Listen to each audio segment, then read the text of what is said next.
and welcome to the 90th episode of the Accountant Success Secrets podcast. I'm one of your co-hosts, Philippa Haynes, a brand expert for accountants and bookkeepers, supporting you to stand out. And I'm Mark Lee of Bookmark Lee. I run the Soul Practice Club and I'm a mentor, speaker and debunker. Since 2023, Philippa and I have been interviewing inspiring accountants and bookkeepers who are doing great things, have years of experience, and whose stories can inspire and encourage other accountants and bookkeepers. Yeah, we both realise that every accountant and bookkeeper is unique and distinct. They have different backgrounds, experiences and reasons for starting and building their practices. So across the last 89 episodes, isn't that crazy? This is our 90th. We ask our guests to share their stories, including the highs, the lows, and what they've learned along the way. And when we talk to them, we're looking to explore what they think makes them different in terms of their background, their successes, their failures, and their focus, or perhaps what we think makes them different. Our aim each week is to provide some fundamental insights for you, our loyal listener.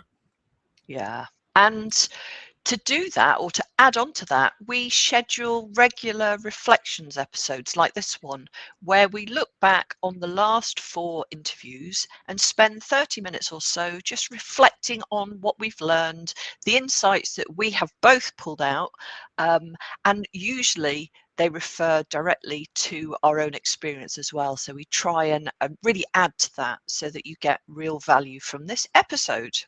And just before we do that, a word about the sponsor of our podcast, Pinnacle Global Group, the trusted outsourcing partner to over 150 accounting and bookkeeping firms across the UK and Ireland, led by London-based chartered accountant Mayank Pandya.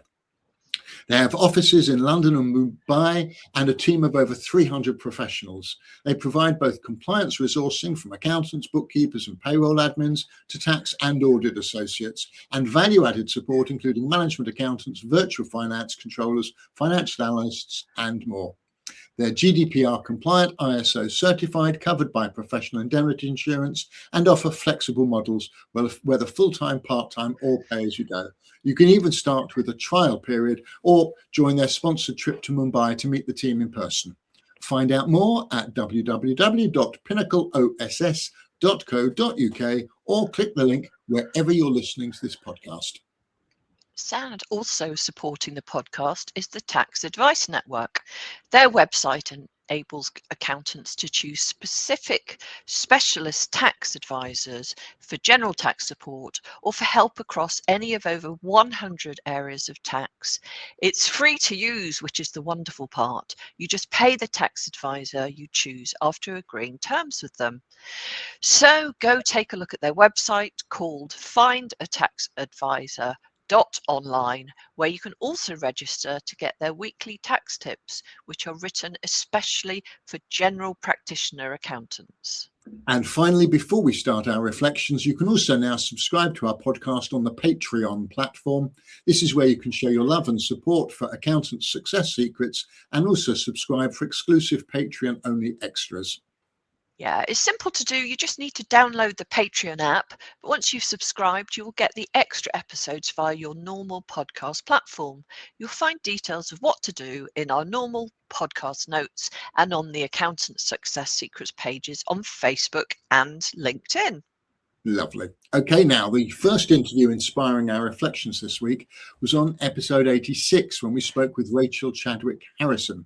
And she was quite unusual because she didn't start her own practice until after she'd worked as the CFO in 4 businesses, and in each of them she saw rapid growth. And I don't think it's any surprise that she's similarly achieved rapid growth in her own practice, partly or perhaps even largely because of her past experiences. I'm not saying you can't achieve rapid growth if you haven't experienced it previously, but I bet it made it easier to lead and manage the practice as it grew faster and in a sustainable way than I can recall having heard from any accountants previously. And certainly more so than those accountants who followed an alternative route of following a guru who promises that only if you copy what the guru does that you can achieve comparable growth. And occasionally we hear from those who managed to succeed that way But for every one of those we hear about, I bet there are many dozens who wasted a lot of time and money trying to be something that they're not. But Yeah. their stories don't make it into the public domain because they're embarrassing. I hear them sometimes when I'm talking to new mentoring clients who tell me who they've worked with or followed previously, or whose advice they've tried to follow. Yeah. I mean, one of the things that Rachel said as well was that she found the culture within kind of some of her previous employment quite toxic. And she got to a point where she wanted a kind of a values-based future. And so she set up herself. What you say, Mark, about her corporate background, I think, as you said, reflects her behaviors really. So she talks about marketing and her investment in marketing, and she does say you've got to speculate to accumulate, which not disrespectful to any accountant or bookkeeper, sometimes it's one of those last things that you want to put your money into. But she was very clear that you have to pump money into certain activities in order to get that client kind of and prospect coming through. And she certainly looked at the money that she spent, and she didn't do that wantonly. She actually every month looked at what she spent and looked at ROI, and if it wasn't working anymore, then she was quite happy to move on. So she was speculating, she was taking that risk initially, but it certainly was a calculated risk because she was then reviewing everything that had happened. Oh, you're absolutely right. I love the fact that she said she didn't just throw money at the first people to knock on her door offering their services. She felt that she was choosing wisely and carefully and making sure, as you say, she was getting value for money from each service provider. And she stopped and switched if she found it wasn't working. And I'd also stress that Rachel confirmed that she had a well-defined set of qualities that any leads would need to fit in with to meet her parameters, rather than just asking for leads to anyone and everyone. And that will also have informed her choice at the beginning and the people that she switched to for lead generation. Yeah, absolutely. And she talked as well about her relationships with her clients, that it's not about the deadline. It's about the relationship. And I know that there are a lot of people who talk about relationships and people first, but she really did not think about those timings necessarily. I mean, she worked within them obviously, but she was far more interested in having that relationship, having that conversation, and then fulfilling obviously the kind of the tangibles afterwards. And that's what I liked about her. I think there was the soft skills but also the hard skills, and she pulled both of those together, which makes it a very potent business proposition, I'd say. Oh, very much so. And she made clear, and I think this is a key lesson for other accountants, she made clear that she feels very strongly the most important thing about being in practice is building and maintaining rapport with clients, even to the extent that she hopes to hear something along those lines when she's interviewing recruits and asks them what they think the most important part of the role is. And I doubt many would say it's about building and maintaining rapport, but it's clearly an opportunity, even at that stage, for Rachel to impress on prospective recruits how crucially she values that skill. Yeah, And absolutely. I also just wanted to pick up on the fact that, because I know we'll come back to this in a couple of the subsequent reflections this morning, Rachel doesn't run her practice in the way that you might expect. She doesn't deliver any conventional accounting services herself. She said her time splits about 50-50, half being on high-level advice to clients and half that helps us drive the business forwards. And the other 50% is on selling, which I might call the finding side of things, and the minding side, looking after the relationships, and maybe also the binding, the keeping the team together and running the practice well. And I think that's really important for accountants who love doing accountancy, as that doesn't always result in them successfully running and leading a growing accountancy practice, because it's different skills that are required in order to do that. You almost have to choose what is it you want to do, to run a business or to deliver accountancy services yourself. And that's something that Chris Maslin, our next interviewee, said much the same thing on his podcast. And just before we get to that, I was quite astonishing to, not all that surprising, to hear that Rachel's practice has taken over clients from some smaller accountants who seem to be barely earning the minimum wage. She reckons, based on the clients that she's taken over and the fees they were charging. Rachel's taken on those clients and increased their fees in a way the previous accountant could have done, but was presumably too scared to do so. And I think there's a lesson there. And just related to that taking on of other clients, it was almost a throwaway observation she made that I think a number of smaller firms could find very helpful. It's in the context of making tax digital for income tax, because there'll be plenty of larger firms that have a lot of smaller clients that may be subject to MTD, but where the larger firm isn't as geared up as it could be or wants to be or needs to be in order to serve them. As a result, there may be opportunities for some sole trader clients to be sold as a sort of package of fees from a larger firm to a smaller firm, because the larger firm might just otherwise encourage them to leave, but maybe it's a cost-effective way for a smaller practice to grow if they believe they've got the systems, time and ability to take on sole traders who are going to be subject to MTD. Yeah, good, all valuable insight there. Right, so episode 87 was an interview with Chris Maslin from Maslin's Limited. He founded that business in 2009 and sold it to an EOT in 2021. And he was very similar to Rachel in the sense that he decided he needed to go it alone. And he said, he said that basically it was a pain in the neck as an employee and was always asking questions, just that annoying person who never just sort of took some information and just went and processed it. He had to ask questions about it and why and this, that and the other. And I think at the end of the day, it proved that he was very much a business owner rather than somebody who was employed.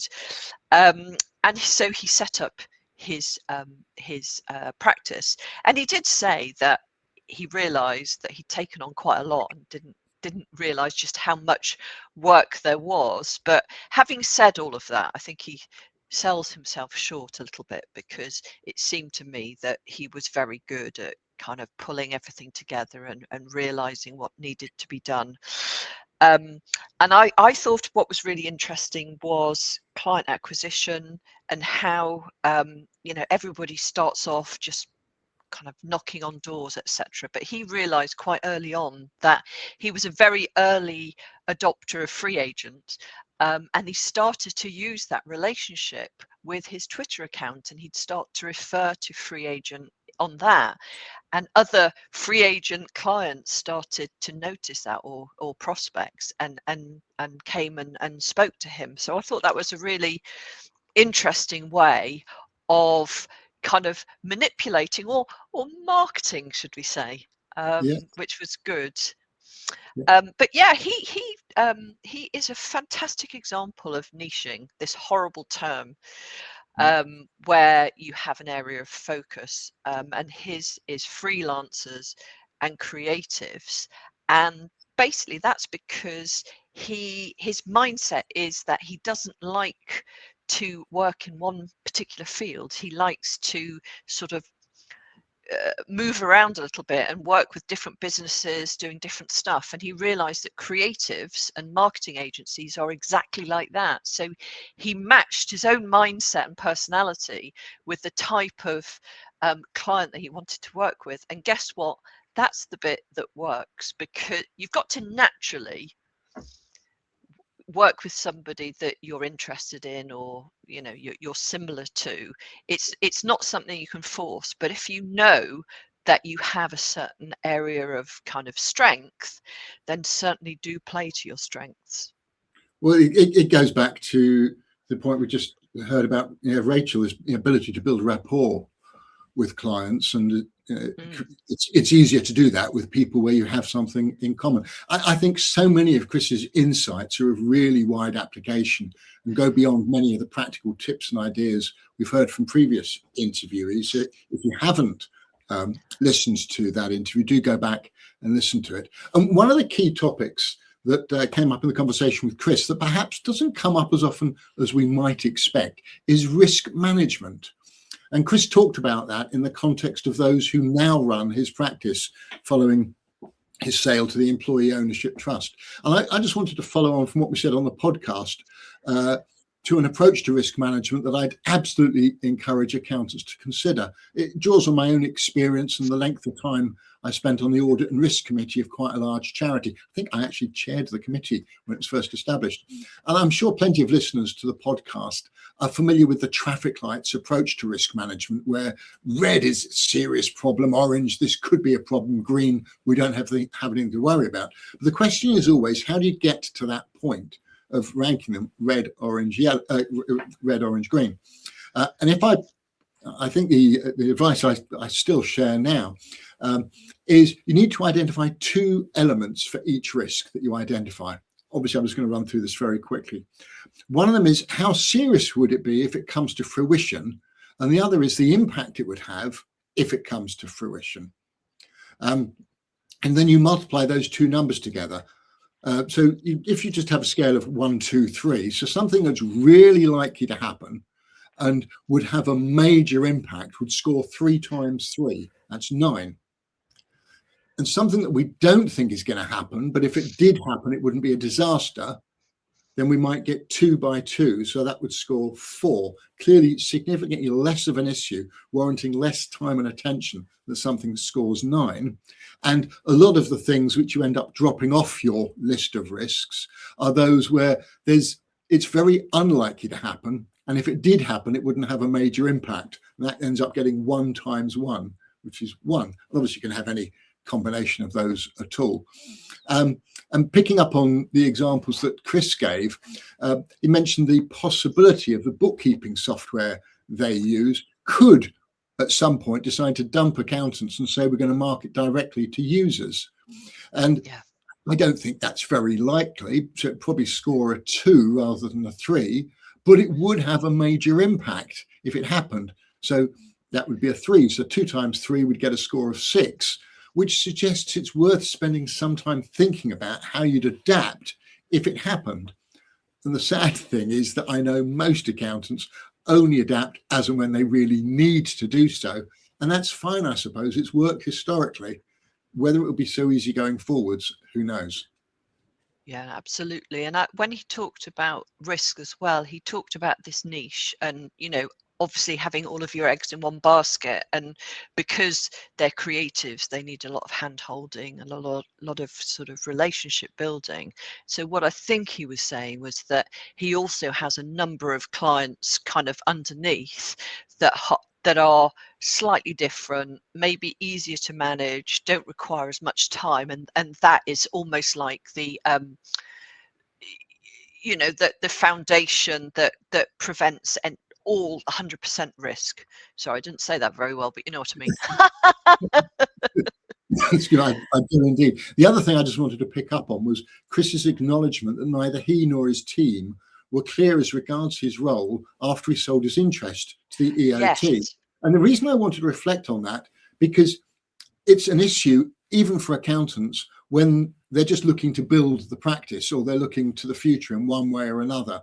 And it's something I encourage accountants who approach me for mentoring to think about as well. It's relevant to any future plans. What is it you really enjoy doing? What is it you want to be doing? Whether you're looking to build a practice to achieve fantastic level of turnover, you're looking to build it to sell, whatever your plans or ambitions are, they need to reflect, or life will be easier for you if they reflect and allow you to focus on what you enjoy doing most. And And we'll come to that again with our final reflection today when we hear about Sam Draper and the way that he operates. It's just so important. You don't have to love every element of what it takes to run a practice, but you do need to recognize what needs doing and potentially engage other people to do the stuff that you don't like. And again, something that comes up quite often when I'm mentoring, where I'm almost giving permission for accountants to make choices that they might previously have struggled with. Yeah. Should we move on to episode 88, where we interviewed Debbie Warburton, who leads GW & Co Accountants and Business Advisors based in Penryn in Cornwall. And we seemed to address two key areas in our conversation with Debbie. The first was technology and the way that she's learned to avoid being sucked in to testing, trying and adopting new tech without first checking that it will adequately integrate with what else she's using. Although she also mentioned an exception to that rule where she started using something new from the practice perspective and is now looking to change some of her other tech to properly integrate with that. And if you want to know about her choices and decisions, you'll need to listen to the podcast. But it was a really important and intelligent insight, I think. What did you take? Yeah, I mean, that was interesting. I think the technology side, because I think she was very much steady as you go. Yeah. She was trying to find the solution that would work for her, whilst not having to change constantly. So she's, the worst thing to do is to keep finding new stuff, because there's always something there, isn't there?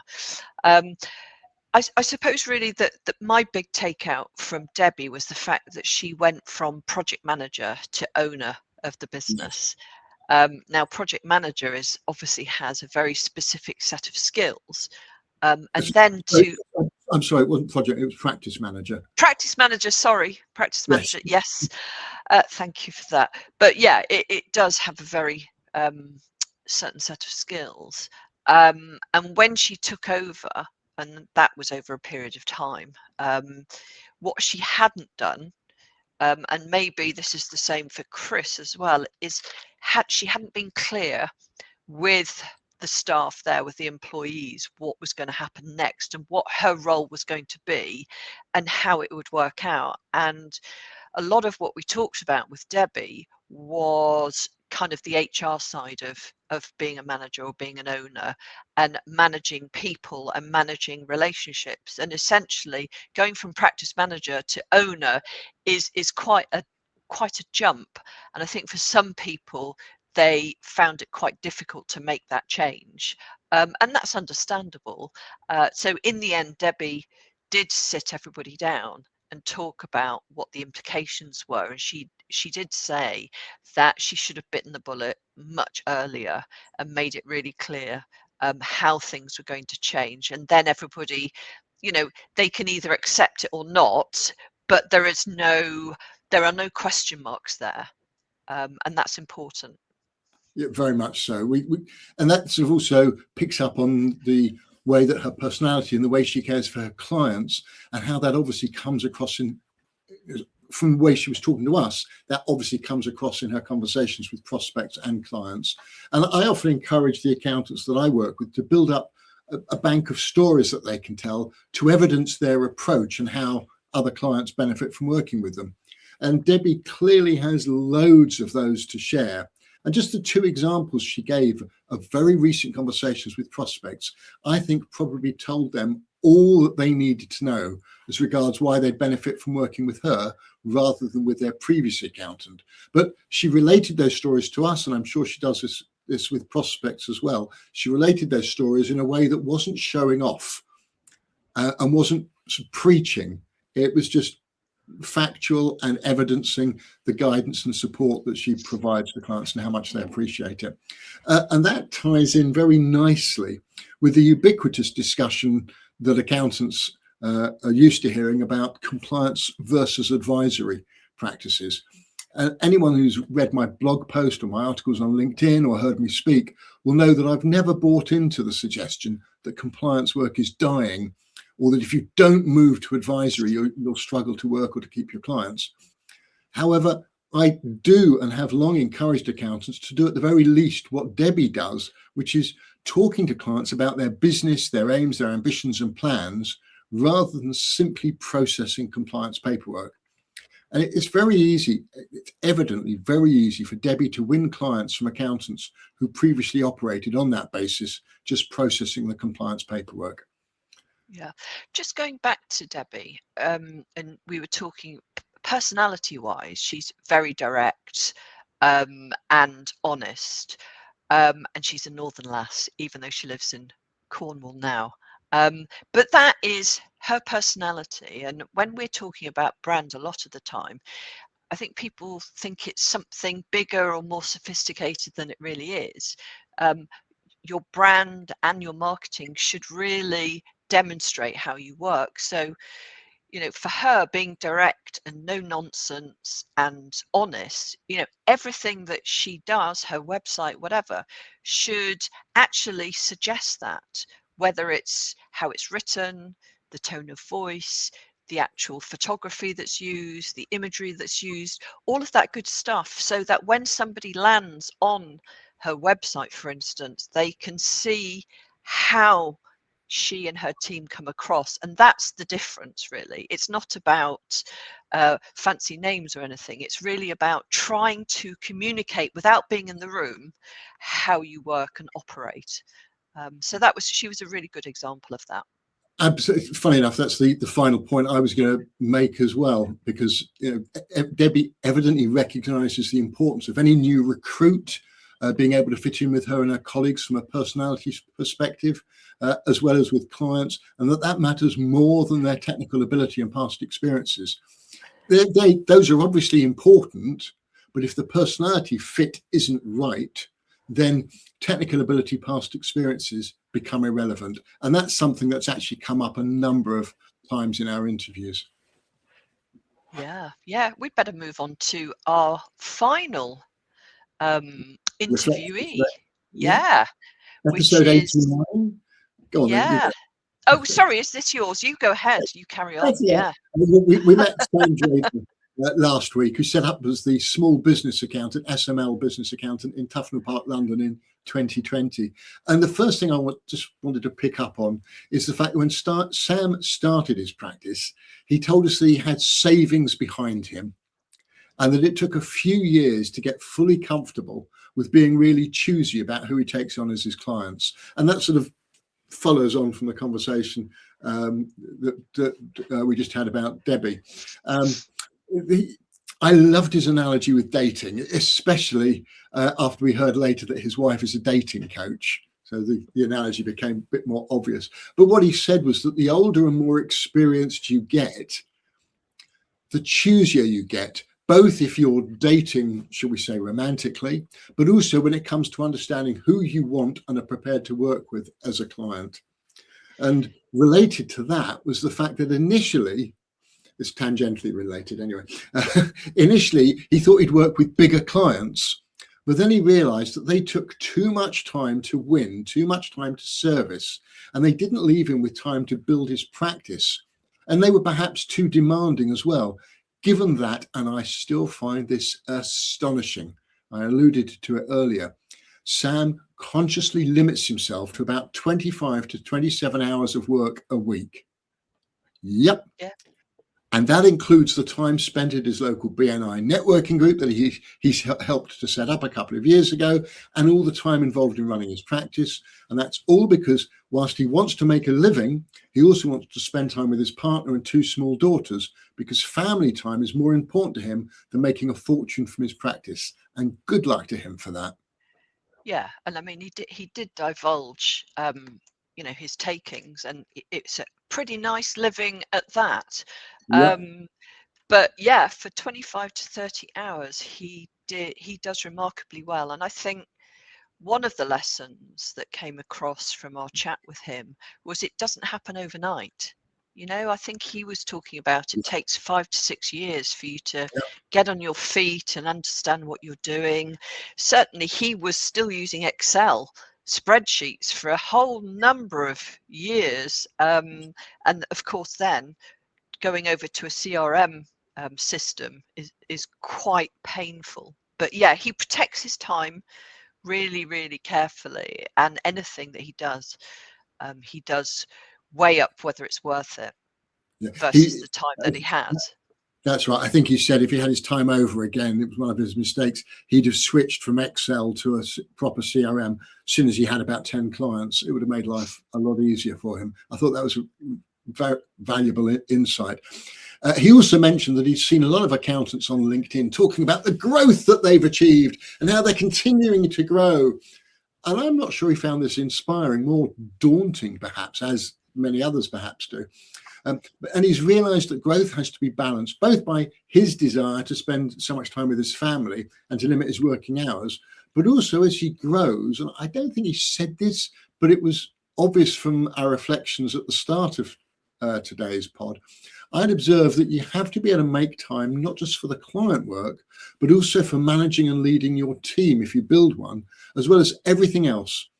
And that's not right for everyone, as we've heard a number of times during our podcast interviews. And certainly, as I've heard from members of the Sole Practice Club and the accountants who choose me to mentor them, they want more of that balance. They may be looking to grow, but at a sustainable rate that enables them to continue doing the stuff they really enjoy, both in the practice and especially away from the practice. Yeah, absolutely. And I think he did say that he was looking for growth, but as you say, it's growth that's a bit more measured and a bit more controlled, and done in such a way that he has time for his life. He has time to learn as well. So one of the lovely things I liked was that he says that, I think it was at the end of every month, he has, what 5 things are good that I've learned and what are 5 bad things that have happened that I've kind of learned going forward as well. So, it's a bit like Rachel at the front end of this pod, who kind of does the sort of calculation of ROI and what she's learned along the way. Sam does the same, but he's learning more about just general practice and the 5 good things and bad that have happened, and he's not going to repeat those again. That is the key part. Absolutely right. Well, what a great bunch of interviews those were. And plenty more coming up. We're fully booked now for the rest of February and March. If you'd like to be interviewed on the podcast in April or May, do let me know. We'll be back next week in episode 91 with our 73rd interview, Jonathan Voles. I keep track of both the episodes and the interviews. That's why there's a difference in the numbers. It's not good for my head, that isn't, but numbers in everything. I might not practice as an accountant anymore, but the training is ingrained. There you are. Yeah. So anyway, we have some interviewees coming up, but we're always looking for the next. So please contact Mark or myself if you would like to be interviewed on a podcast for April or May. You'll find all the previous interviews and episodes we've mentioned on LinkedIn, YouTube, Spotify, Patreon, and Apple Podcasts. If you feel we deserve it, please do give us a 5-star review on Apple Podcasts, because that does help us to reach an ever wider audience. Please also let us have your feedback and share the love online too. If you're a listener who just searches online each week for the next episode, or you only watch this on the LinkedIn feed, do please subscribe on one of the podcast channels, or even better on our Patreon channel, so we have a better idea of how many regular listeners we have. Yeah. Just before we finish up, our thanks go to the sponsor of this episode, Pinnacle Global Group, your trusted outsourcing partner. Do check out their website and let their CEO, Mayank, know that you heard about Pinnacle via this podcast. And thanks to the Tax Advice Network, the easiest way for accountants to reach specialist tax advisors. Remember, there's no charge for using the website, findaTaxAdvisor.online, where you can also register to try their weekly tax tips written especially for general practitioner accountants. And Philippa, do you want to share your contact details in the traditional way? How can listeners find out more about you? Yep, you can find me on LinkedIn. I support accountants and bookkeepers to stand out so that they can create a brand story and marketing that really works for them. And I think we've talked a lot about the different types of people we've spoken to this week. So if you want to understand what it is that makes you unique and how you can turn that into a fantastic website and marketing, then please get in touch. Mark, how can listeners find out more about you and your support services? My business card, my website's all Bookmark Lee, LinkedIn's Mark Lee FCA or /Bookmark Lee. You find me either way. Most of the accountants that I support have been running their own practice for a while without co-directors or partners. They've reached a stage where they want a decent sounding board to help them feel more confident as regards their plans, challenges, opportunities, key decisions. And I love hearing them tell me how much better motivated or excited they feel after our one-to-one conversations. My latest new mentoring client, we had our first call last week, and he sent me a note afterwards saying it was really brilliant first call. Hadn't expected to get so much from it. And I love feeling that recognizing I'm valued.